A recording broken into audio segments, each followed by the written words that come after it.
नमस्कार, मेरा नाम है आमिर खान और आप देख रहे हैं मेरा YouTube channel PMC toppers. Channel पे नए हैं तो चैनल को सब्सक्राइब कर दें, वीडियो को लाइक शेयर कर दें।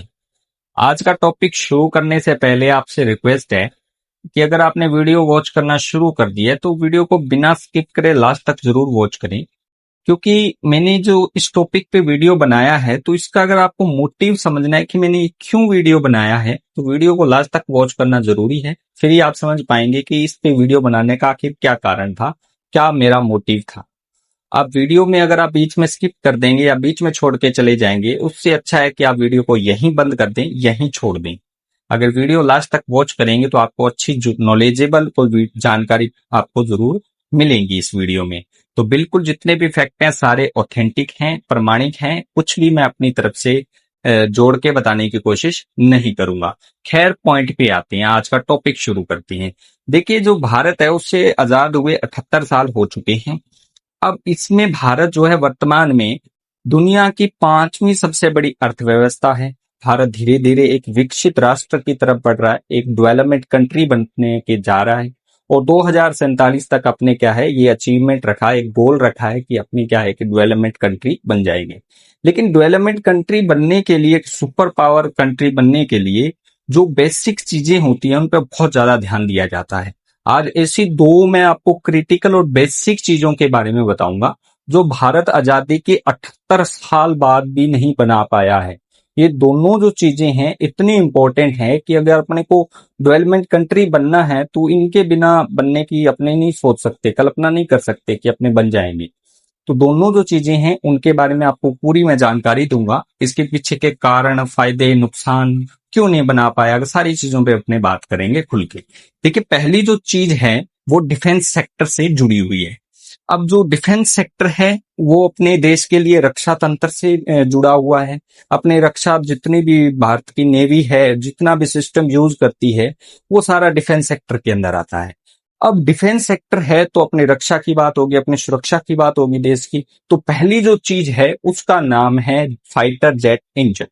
जी हाँ, भारत के पास बहुत सारे फाइटर जेट्स हैं, जैसे तेजस है, सुखोई 13 है, राफेल जैसे अत्याधुनिक विमान हैं। लेकिन फिर भी भारत क्या है, अपना खुद का आज तक जो है फाइटर जेट इंजन नहीं बना पाया। जो पहली चीज है इस पे अपने चर्चा करते हैं कि भारत क्या है फाइटर जेट का इंजन नहीं बना पाया।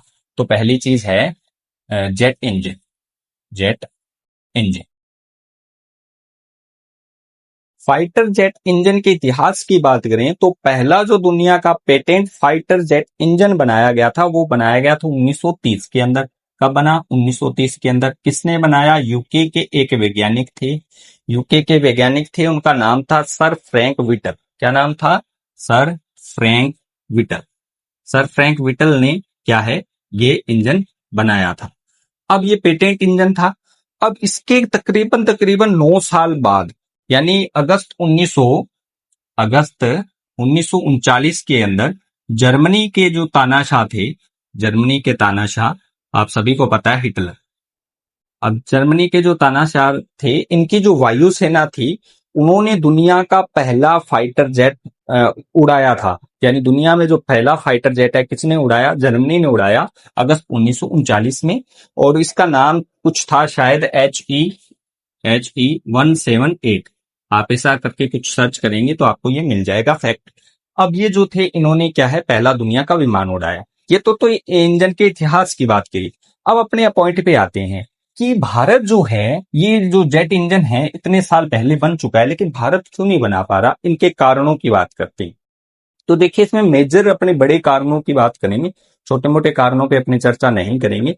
मेजर जो रीजंस हैं, कारण जो हैं, तो पहला जो कारण है इसमें आता है निकल के मटेरियल की कमी। इसके लिए जो मटेरियल अपने को चाहिए वो अपने पास नहीं है।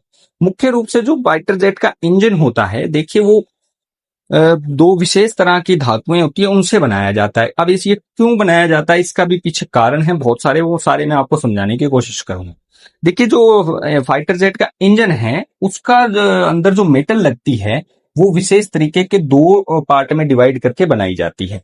अब इसका जो इंजन का पूरा टेम्परेचर जब ये वर्क करता है तो लगभग 1600 सेंटीग्रेड होता है। जब फाइटर जेट का विमान का इंजन जब है इस्तेमाल में होता है, जब वो फाइटर जेट उड़ता है उस टाइम उस इंजन का जो टेम्परेचर लगभग 1600 सेंटीग्रेड से भी ज्यादा होता है।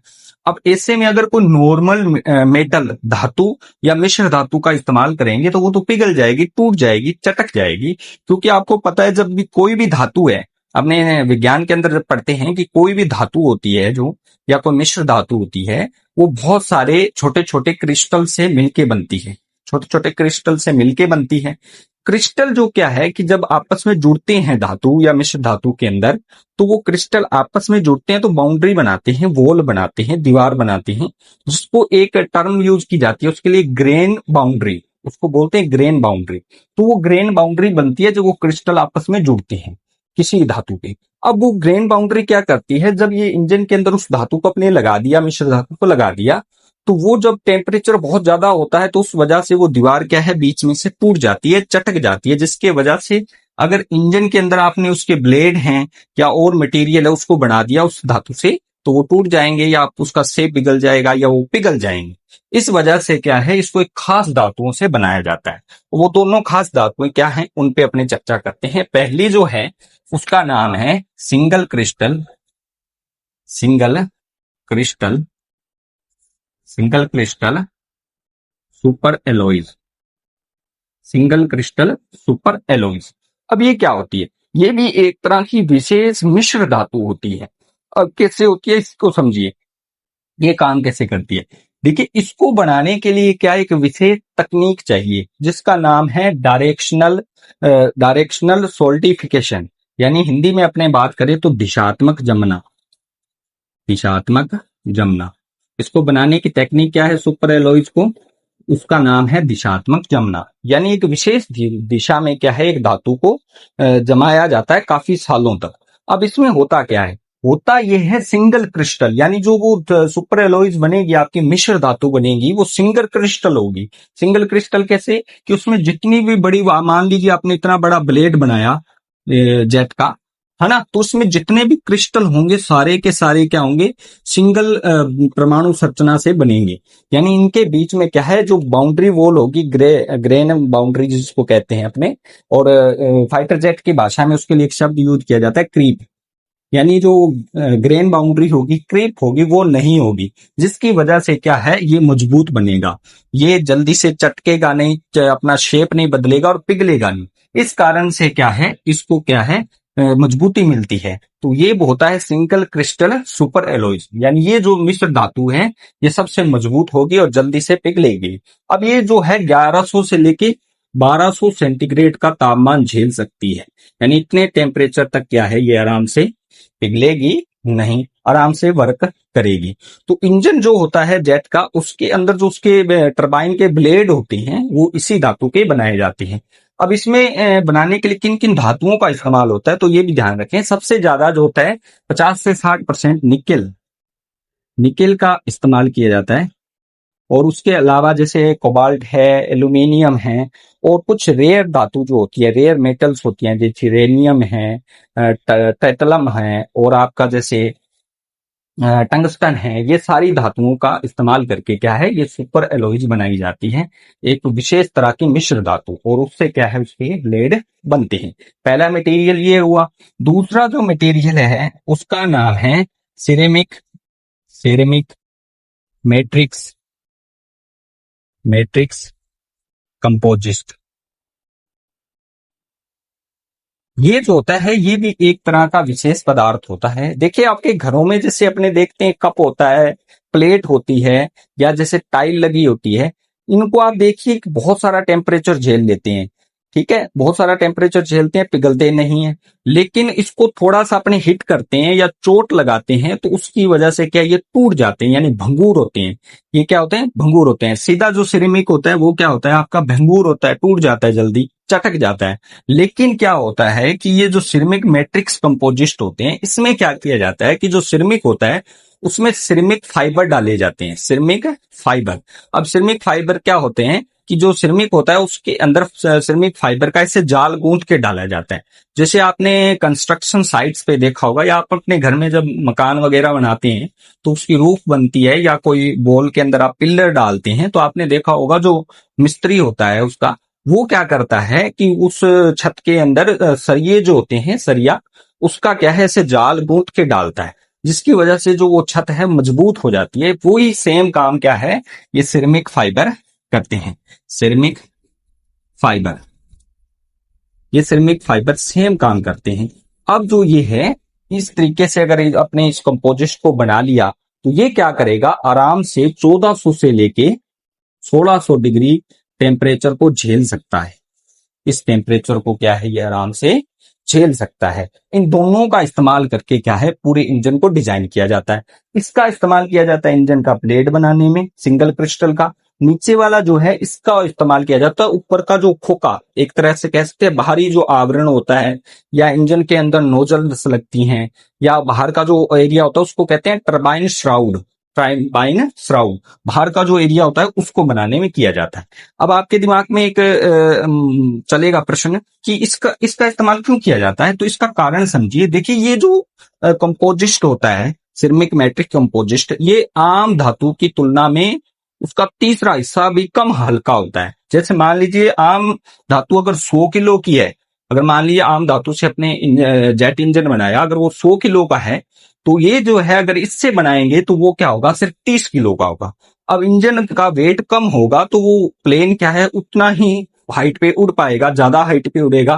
प्लस क्या है, फ्यूल की बचत होगी, यानी ये क्या है, ईंधन को भी बचाता है। तो ये कारण से क्या है, इन दोनों धातुओं का इस्तेमाल किया जाता है।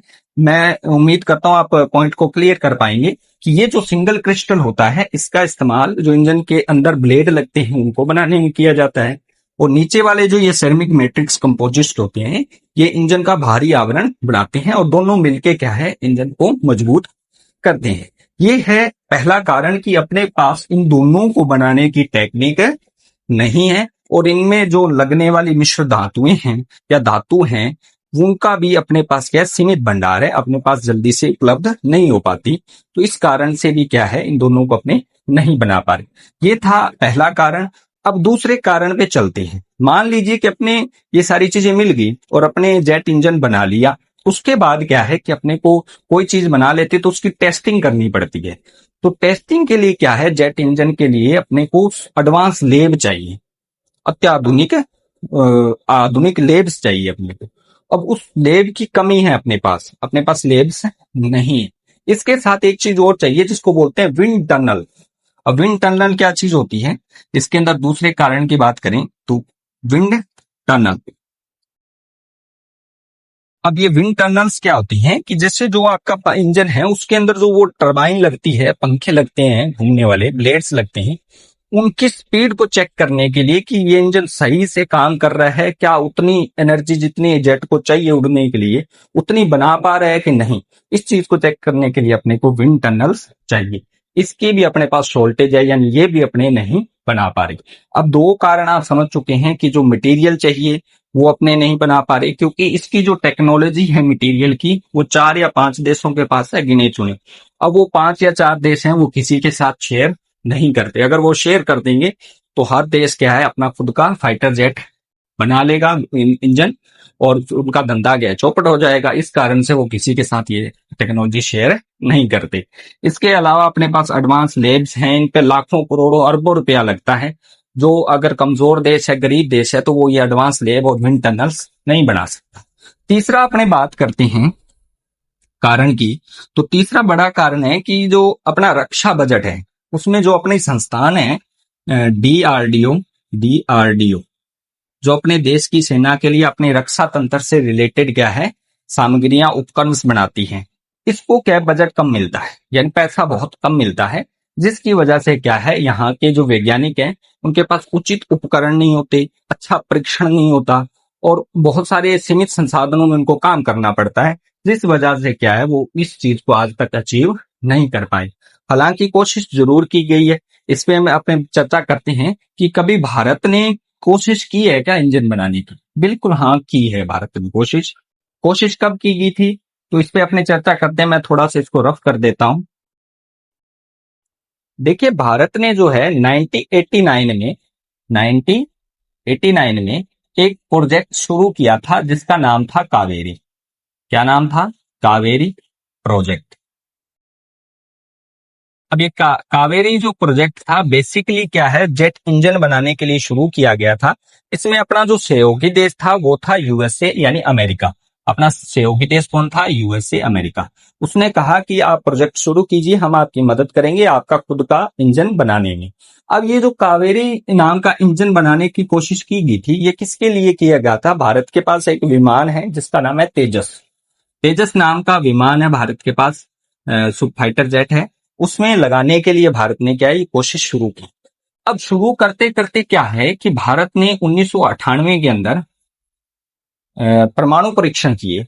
अब परमाणु परीक्षण किए जो अमेरिका इसकी वजह से नाराज हुआ, अमेरिका नाराज हो गया, तो उसने क्या है भारत पे सैंक्शंस लगा दिए, प्रतिबंध लगा दिए। और ये जो प्रोजेक्ट था इसमें भी उसने अपना हाथ जो है पीछे खींच लिया, उसने अपनी टेक्नोलॉजी को यहीं रोक दिया। उन्होंने कहा हम आपकी अब मदद नहीं करेंगे। अब ये जो परमाणु परीक्षण है इसको लेकर भी मैंने एक वीडियो बना रखा है, बहुत अच्छा नॉलेज वाला, उसकी लिंक डिस्क्रिप्शन बॉक्स में है, आप वहां से वॉच कर सकते हैं। अब जो ये वापिस किया तो उसकी वजह से ये प्रोजेक्ट अपना वहीं ठप हो गया। हालांकि इसके इतना जितना अपना सोचा कि अपने इंजन बना लेंगे वो तो नहीं कर पाए, लेकिन कुछ इतनी टेक्नोलॉजी अपने जरूर बना ली है कि अब अपने इससे बहुत सारे ड्रोन्स बना रहे हैं उड़ने वाली, और कुछ मिसाइलें हैं या रॉकेट्स हैं उनके इंजन को डिजाइन करने में इस टेक्निक का इस्तेमाल कर रहे हैं, लेकिन फाइटर जेट का इंजन नहीं बना पाए। तो ये अटेम्प्ट जरूर किया था भारत ने, लेकिन इसमें सफलता नहीं मिली। इसके बहुत सारे कारण थे, कारगिल युद्ध भी हुआ, और साथ में ये वाला जो परमाणु परीक्षण किया था इसके कारण भी क्या है ये प्रोजेक्ट पूरी तरह से सफल नहीं हो पाए। अब बात करते हैं कि अगर फाइटर जेट इंजन बना लें तो इसके फायदे और नुकसान क्या है। देखिए, फायदे और नुकसान की बात करें तो सबसे बड़ा फायदा जो है वो होगा आर्थिक रूप से, इकोनॉमिकली। यानी अपने इकोनॉमिकली बहुत ज्यादा या तो कमजोर हो जाएंगे या बहुत ज्यादा मजबूत हो जाएंगे। इसको समझिए, जैसे मान लीजिए कोई फाइटर जेट है, जैसे मान लीजिए ये तेजस है, इसके प्राइस मान लीजिए 1,000 करोड़ रुपया है, मान लीजिए कि 1,000 करोड़ का है, तो इसका जो इंजन होगा ना वो इसकी प्राइस का 20 से 30% होगा। यानी अगर इस 1,000 करोड़ का 20 से 30% निकाले तो लगभग मान के चलिए 200 से 300 करोड़ रुपए कीमत का सिर्फ क्या होगा, ये इसका इंजन होगा। अब इसका इंजन 200 से 300 करोड़ अपने को उस देश को देना पड़ेगा जिससे अपने ये खरीदेंगे। प्लस क्या है, इसका मेंटेनेंस है, इसकी सर्विस है, हर साल अपने को करवानी पड़ेगी। तो उसके लिए अभी अलग से अपने को क्या करना पड़ेगा, चार्ज देना पड़ेगा, पैसा देना पड़ेगा। तो अब अगर आप सोच के देखिए कि अगर ये अपने को इंजन खुद से बना लें तो कितना बेनिफिट होगा अपने को। ये 200-300 करोड़ भी बचेंगे। प्लस में क्या होगा कि अपने को मेंटेनेंस चार्जेस नहीं देने पड़ेंगे। प्लस में क्या होगा कि अपने बहुत सारे रोजगार डेवलपमेंट होंगे, यानी अपने देश में इंडस्ट्रीज लगेंगी, वो खुद से क्या इंजन बनाने की कोशिश करेंगे तो लाखों करोड़ों लोगों को काम मिलेगा, रोजगार मिलेगा, यहाँ के युवाओं को बाहर नहीं जाना पड़ेगा, यही काम मिलेगा उनको। तो ये इतना पैसे का इकोनॉमिकली अपने को क्या होगा, बेनिफिट होगा। ये भी एक बहुत बड़ी चीज है। दूसरा अपने बात करते हैं कि अमेरिका से जो अपने को इंजन मिलते हैं या किसी और देश से, तो वो बहुत सारे सेक्शन लगाता है, प्रतिबंध, उसके बाद अपने को इंजन देता है। जैसे फॉर एग्जांपल अपने बात करते हैं जो ये तेजस है ना, इसके अंदर एक अमेरिकन कंपनी है, उसका नाम है GE, general electric. General electric नाम की कंपनी है। वो क्या है, भारत के जो ये विमान है ना तेजस, इसके लिए इंजन सप्लाई करती है। उस इंजन का नाम है F404 या F414, इस नाम से इंजन आता है, वो इस तेजस विमान में लगता है। अब जो ये तेजस विमान में लगता है, अमेरिका कहता है आप इंजन लीजिए, इसको अपने विमान में लगाइए, इसका नाम रखिए, लेकिन सेक्शंस लगाएंगे हम निर्धारित करेंगे इस विमान का क्या करना है। वो कहते हैं आप अपने एयरफोर्स में यूज कीजिए, भारतीय वायुसेना में लगाइए, इसको सर्विस लीजिए, युद्ध में इस्तेमाल कीजिए, लेकिन आप इसको बेच नहीं सकते। कहने का मतलब भारत ने विमान तो बना लिया तेजस, लेकिन उसको किसी दूसरे देश को बेच नहीं सकता। ये सेक्शन है, प्रतिबंध। क्यों? क्योंकि इसमें इंजन किसका लगा है, अमेरिका का। तो अमेरिका ने सीधा कहा भी इंजन हमारा है, आप किसी दूसरे देश को नहीं बेच सकते, हम बेच सकते हैं खुद से बना के। आई बात समझ में? तो ये चीज क्या है, ये बहुत बड़ी चीज है। अब इसका मोटिव आप समझेंगे आगे। तो देखिए तेजस में जो इंजन लगा हुआ है ये वाला, अब इसकी वजह से क्या है कि और भी सेक्शंस आते हैं। प्लस में अमेरिका कहता है आप इसका डिजाइन नहीं बदल सकते, जो डिजाइन हम कहेंगे वही आपको बनाना पड़ेगा विमान। आप इसका वेट नहीं बना सकते अपनी तरफ से। अब आप सोच के देखिए, अगर हमारा खुद का इंजन होता तो क्या अमेरिका अपने पे इतने सेक्शंस लगा सकता था? हमारा खुद का अगर इंजन होता तो हम क्या है, ये पूरा जो तेजस विमान है 1,000 करोड़ का, ये बना के दुनिया में बेच सकते थे खुद से। सोचिए, हजारों लाखों बेच देते अब तक बनाकर, और कितना आगे बढ़ जाते, कितना रुपया अपने देश में आता। हालांकि ये अपने को अगर एक खरीदना पड़ रहा है तो 1,000 करोड़ खर्च करना पड़ रहा है। अगर एक बेचते तो 1,000 करोड़ आता अपने पास। ये चीज है बहुत बड़ी। तो ये क्या है, इस कारण से अपने को क्या है, इकोनॉमिकली भी यहां से भी क्या है, अपने को लॉस होता है। अगर अपने पास होता तो अपने को फायदा होता। तो ये है दूसरा कारण कि आपको क्या फायदा है या नुकसान है। तीसरा अपने बात करते हैं तो ब्लैकमेलिंग का खतरा। अब आपको ये शब्द सुन के अजीब लगेगा, ब्लैकमेलिंग कैसे? हमारे पास तो जहाज हैं। अब आप एक कल्पना की चीज सोचिए कि मान लीजिए कि अपना यूएसए से कोई लफड़ा हो गया, कोई मतभेद हो गया किसी तरीके से, या कोई ऐसे ही देश के साथ अपने युद्ध कर लिया जिसका दोस्त अमेरिका है, और अमेरिका को बहुत बुरा लगा, तो वो क्या करेगा, इनकी जो इंजन की सप्लाई है इसे रोक देगा, और इससे रिलेटेड जितने भी स्पेयर पार्ट हैं उनकी सप्लाई रोक देगा, या वो इससे मेंटेनेंस और सर्विस है वो रोक देगा। वो कहेगा भी हम नहीं देंगे आपको कोई सर्विस। तो अब क्या होगा, अपने जो ये विमान है ये साल 2 साल में काम करना बंद कर देंगे, सिर्फ डब्बा बन के रह जाएंगे। तो ये सबसे बड़ा भी लॉस है, ब्लैकमेलिंग का खतरा। और अमेरिका ये करता है, बहुत सारी चीजें आपने देख चुके हैं। अमेरिका हर बार किसी न किसी देश को ब्लैकमेल जरूर करता है, क्योंकि अमेरिका इतना सुपर पावर कंट्री है कि हर चीज पे अमेरिका का अधिकार हो चुका है, हर सेक्टर में अमेरिका आगे है सबसे। तो ये भी खतरा है, अगर खुद के हमारे इंजन होंगे तो हम आराम से खुद का विमान बना पाएंगे, पूरा कंट्रोल एक्सेस हमारे पास होगा। अब बात करते हैं कि इस पे सरकार क्या कर रही है। देखिए, अभी कुछ टाइम पहले जो अमेरिकन ये कंपनी है, इसके साथ सरकार ने एक समझौता किया है कि जो भारतीय विमान बनेंगे उसके आप यहां बनाइए या भारत में, साथ में क्या है, आप 80% जो विमान के इंजन बनाने की टेक्नोलॉजी है 80% तक, वो टेक्नोलॉजी आप यहां हमारे को शेयर करेंगे, ताकि हमारे वैज्ञानिक क्या है इस पे काम कर सकें। अमेरिका देखिए कितना चालाक है, 80% शेयर करने की बात की है उसने। जो 20% टेक्नोलॉजी रोकी है ना, वो यही चीज है कि वो मेन जो पार्ट है उसके बारे में जो टेक्नोलॉजी है वो अपने साथ शेयर नहीं करेगा, वो खुद से अपने को बनानी पड़ेगी, खुद से जनरेट करनी पड़ेगी। तो ये एक थोड़ा सा अच्छा अचीवमेंट है। तो आने वाली जो 5 या 10 सालों में तो आपको देखने को मिलेगा कि भारत क्या है, जल्दी अपना खुद का जेट का इंजन बना ले। अगर अच्छा प्रोसेस करता है भारत, अच्छा बजट लगाता है, इसमें गवर्नमेंट भी अच्छा अगर प्रयास करती है, तो 5 या 10 सालों के अंदर अपने को जेट इंजन देखने को मिलेगा खुद के देश का। तो ये था पहला चीज जिस पे अपने को काम करना चाहिए। अब बात करते हैं नंबर 2 की। तो उससे पहले मैं सारी चीज को रफ कर देता हूं, क्योंकि मेरे पास भी संसाधनों की कमी है, क्योंकि डिजिटल बोर्ड है नहीं कि मैं स्लाइड कर दूं आगे पीछे। दूसरी चीज जो है भारत अभी तक नहीं बना पाया, वो भी देखिए डायरेक्टली इनडायरेक्टली डिफेंस सेक्टर से जुड़ी हुई है, लेकिन मेन जो वो है आईटी सेक्टर से जुड़ी हुई चीज है, जिसका नाम है ऑपरेटिंग सिस्टम, जिसको अपने कहते हैं ओएस। ओएस यानी ऑपरेटिंग सिस्टम। अब देखिए, कोई भी आप मोबाइल यूज कर रहे हैं, चाहे लैपटॉप, कंप्यूटर, कुछ भी यूज कर रहे हैं, उसको जो चलाने का काम करता है ना, वो ऑपरेटिंग सिस्टम करता है। जैसे आपने जेट की बात की, तो फाइटर जेट है तब तक खोखा है, खाली क्या विमान है जब तक उसके अंदर इंजन नहीं लगा हुआ। तो वही सेम काम क्या है आपके मोबाइल कंप्यूटर में ओएस करता है, ऑपरेटिंग सिस्टम। ऑपरेटिंग सिस्टम के इतिहास की बात करें तो आपको पता है लगभग 1950 के अंदर कंप्यूटर युग का शुरुआत होगी, कंप्यूटर बनने शुरू हो गए थे धीरे धीरे। और जो पहला ऑपरेटिंग सिस्टम है 1956 में बनाया गया। उसके बाद बहुत सारे ऑपरेटिंग सिस्टम बने, लिनक्स, यूनिक्स। और 1980 में आया दुनिया का सबसे मजबूत ऑपरेटिंग सिस्टम जो पूरी दुनिया में चलता है, एवरेज हर देश के अंदर चलता है, जिसका नाम है माइक्रोसॉफ्ट का, जिसको अपने विंडो कहते हैं। माइक्रोसॉफ्ट कंपनी बनाती है विंडो। तो विंडोज जो आती हैं वो सारी क्या है 1980 से शुरू होगी, और अब तक इसका विंडो 11 तक वर्जन आ चुका है। अब बात करते हैं कि ये कैसे प्रभावित करेगा इंडिया को, इसका क्या बेनिफिट होंगे, क्या नुकसान होंगे, इन चीजों पे अपनी चर्चा करते हैं। देखिए, ये भी डिफेंस सेक्टर से बहुत रिलेटेड चीज है। अब समझिए, अब जो ये विंडो है, ये देश के अंदर सुरक्षा और खुद की व्यक्तिगत सुरक्षा के लिए बहुत जरूरी है। कैसे जरूरी है कि जो अमेरिकन कंपनीज हैं ये सारी, अब इसकी माइक्रोसॉफ्ट की विंडो चलती है अपने पीसी लैपटॉप के अंदर, तो ये क्या है दूसरे देश की जासूसी कर सकते हैं। कैसे कर सकते हैं कि 2013 के अंदर ना अमेरिका के एक खुफिया विभाग के अधिकारी थे, उन्होंने एडवर्ड स्नोडोर नाम से कुछ ऐसा था उनका, एडवर्ड स्नोडोर, शायद स्नोडेन था।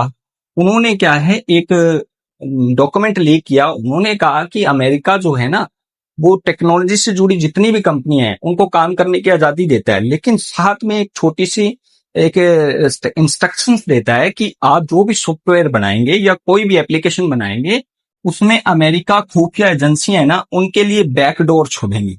बैकडोर, अब ये बैकडोर क्या होती है, जो टेक्नोलॉजी से जुड़े हुए स्टूडेंट्स हैं, कैंडिडेट्स हैं, वो इस चीज को समझ गए। जैसे मैंने बैकडोर बोला तो जिसको इसके बारे में पता है वो समझ गया। बैकडोर का मतलब क्या होता है, कोई भी सॉफ्टवेयर है, कोई भी सिस्टम है, उसके अंदर ऐसी कोडिंग कर देना जिसकी वजह से क्या है जो अमेरिकन एजेंसियां हैं उनको भी गुप्त रास्ता मिल जाता है एक्सेस करने का।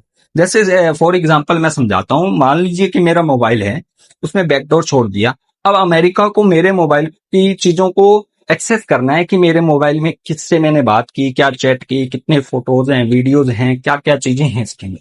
अब मेरी पूरी प्राइवेसी को चुराना है या देखना है तो वो क्या है उस कोडिंग के जरिए मेरे मोबाइल का एक्सेस कर लेंगे। यानी कहने का मतलब जो अमेरिका है, अगर किसी भी देश के अंदर उसके देश की कंपनी के सॉफ्टवेयर चल रहे हैं, ऑपरेटिंग सिस्टम चल रहे हैं, तो वो उस देश की पूरी क्या जानकारी को चुरा सकता है और आवश्यकता पड़ने पे अपने हिसाब से क्या उसका यूज कर सकता है। अब सोचने वाली बात है, जैसे मान लीजिए कि अपने देश की सेना है, अगर वो मान लीजिए इस विंडो वर्जन के लैपटॉप्स हैं, कंप्यूटर्स हैं, फोन है, उनका इस्तेमाल कर रही है, तो फिर क्या होगा, अमेरिका क्या है जब चाहे सेकंडों के अंदर अपने देश के उन सैनिक अधिकारियों की या अपनी सेना की क्या है जासूसी कर सकता है और खुफिया जानकारी को चुरा सकता है।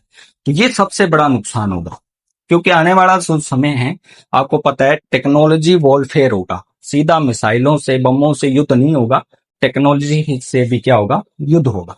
अब इसमें देखिए एक ताजा उदाहरण बताता हूं मैं आपको कि अगर अपने इस सेक्टर में मजबूत हो जाए ना, खुद का ऑपरेटिंग सिस्टम बना लें, तो क्या फायदा है। इसका सबसे ताजा उदाहरण जो है ईरान अमेरिका का जो अभी युद्ध हुआ है ना उसमें देखने को मिला है अपने को।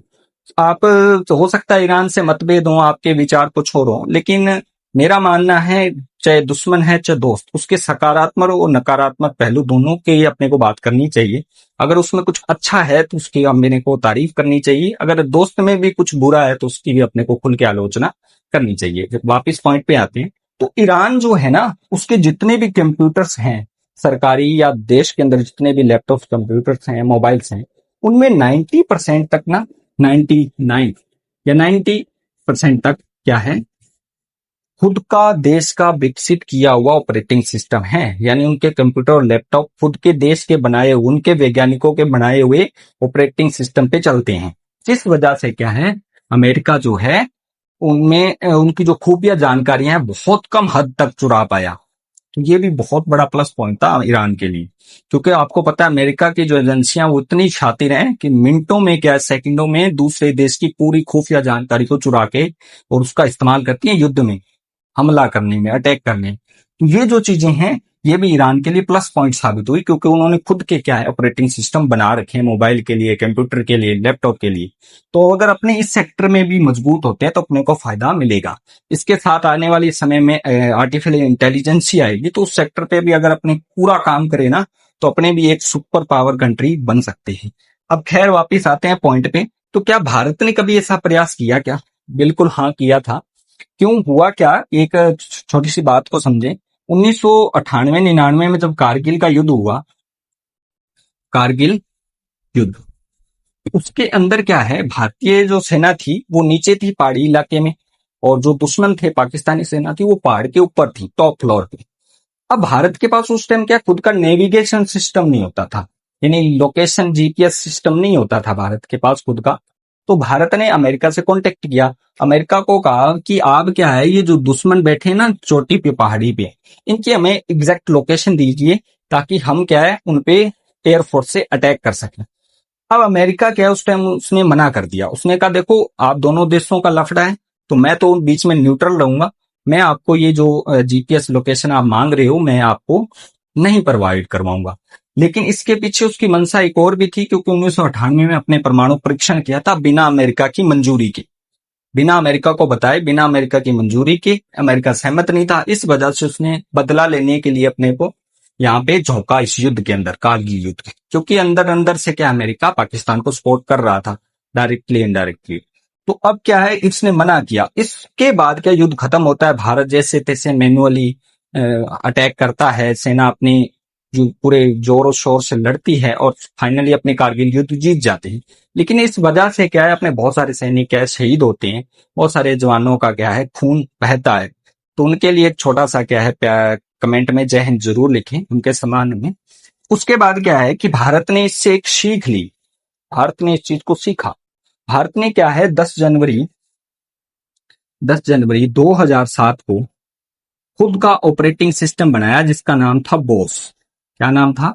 Bose, Bharat operating system solution. और ये CDAC, ठीक है, इस एजेंसी ने बनाया था ये ऑपरेटिंग सिस्टम। लेकिन इस ऑपरेटिंग सिस्टम क्या क्या है सीमित यूज किया जा रहा है, जैसे भारतीय सेना के लिए, रेलवे के लिए, या कुछ विशेष जो खुफिया विभाग हैं वही इसका इस्तेमाल करते हैं।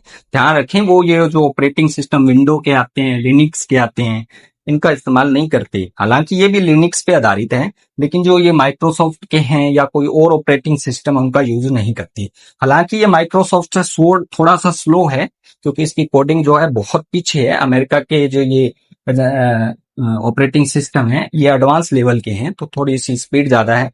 लेकिन ये वाले जो हैं सेफ है, क्योंकि ये खुद के देश के बने हुए हैं, इनकी कोडिंग हमारे पास है, इनके कोड्स हमारे पास हैं। तो किसी तरीके का बैकडोर नहीं है अमेरिका के लिए कि अमेरिका अपने सैनिक अधिकारियों के या अपने देश के खुफिया विभाग के एजेंसियों के सर्वर को हैक कर पाए। तो इसलिए क्या है, बोस का इस्तेमाल किया जा रहा है 2007 से अभी तक। लेकिन ऑफिशियली जैसे कंप्यूटर्स आते हैं, अपने पर्सनल कंप्यूटर्स होते हैं, लैपटॉप्स होते हैं, वहां पे इसका इस्तेमाल नहीं किया जा रहा। तो कहीं ना कहीं क्या है कि अपने पे पूरा खतरा रहता है जासूसी का और अपनी प्राइवेसी लीक होने का। इसी के साथ क्या है, अभी कुछ साल 2 साल पहले, लगभग 2023-24 के अंदर IIT मद्रास के इंजीनियर ने एक मोबाइल के लिए भी ऑपरेटिंग सिस्टम बनाया, जिसका नाम है हार ओएस। और धीरे धीरे सरकार क्या इसका भी प्रचार कर रही है। तो आने वाले समय में हो सकता है आपके पास जो मोबाइल आए उसमें ये ऑपरेटिंग सिस्टम लगा हुआ वो खुद के देश का। और इस पे भी काम कर रही है सरकार, ये सोच रही है कि पर्सनली जो कंप्यूटर्स होते हैं उन पे भी इसका यूज किया जाए, एक्सपेरिमेंट किया जाए। तो ये थे आज के दोनों पॉइंट्स। तो उम्मीद करता हूं आपको अच्छी लगी होगी जानकारी सारी, और बहुत ज्यादा एनालिसिस करके बिल्कुल समराइज करने की कोशिश की है मैंने। हो सकता है वीडियो थोड़ा लेंथी हो जाएगा, 30 मिनट से भी ऊपर चला जाएगा, लेकिन जानकारी सारी ऑथेंटिक और बढ़िया जानकारी है, आपको भी अच्छा लगेगा। अगर आप क्रॉस चेक करना चाहें तो आप गूगल पे जाके आराम से सारी चीजें क्रॉस चेक कर सकते हैं। अगर वीडियो अच्छा लगा तो मेरी मेहनत के लिए एक लाइक जरूर कर देना और कमेंट में जय हिंद जरूर लिखना। मिलते हैं ऐसी नॉलेजेबल वीडियो के साथ।